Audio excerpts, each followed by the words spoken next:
Dito, paano ano to? Bed Una po ay setting. ilalagay natin ang bed sheet. Hanapin natin yung dulo side by side. Mula sa taas, angat. Ito pa siya baba. Pag may gusot ay uminig. Ang tawag uminig.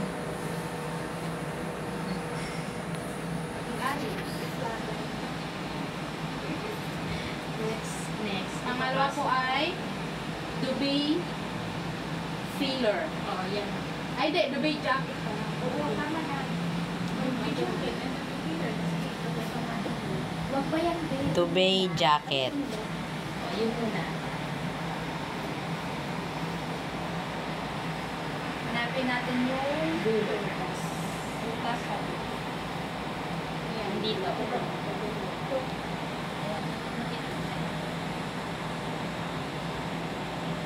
Yan yung ilalagay sa taas. Doon kayo sa taas makita.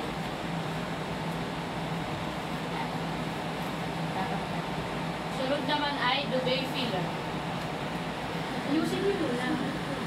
Aayusin niya pag nalagay na. Diba?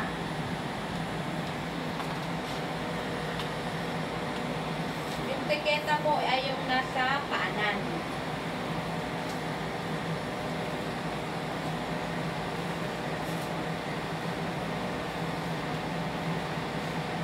Sa paanan.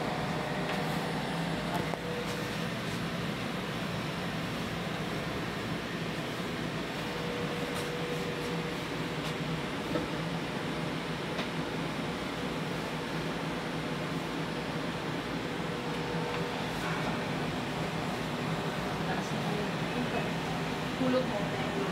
Hindi, huwag mo bitawan. Punta ka sa taas. Ito yung ihulog mo. Yan. Pataas kayo, babe. Pataas ka na. Hindi, akyat mo naman. Ako sa taas. Bago nyo ayusin. Oo, bago mo ayusin. Nagtag mo, pagpag. Okay, pagpag mo.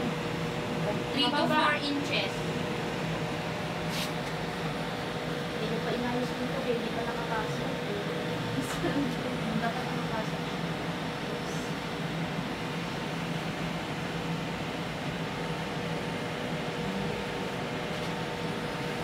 Dito pa is pagpag.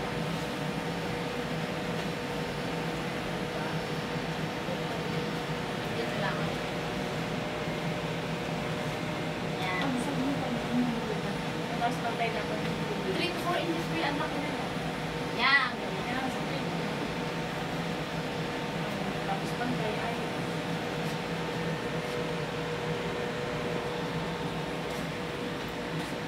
yan.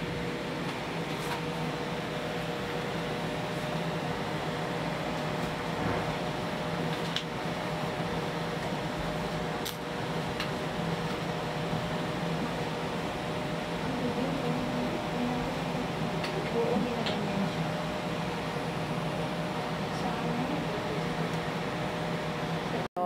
Yan po muna yung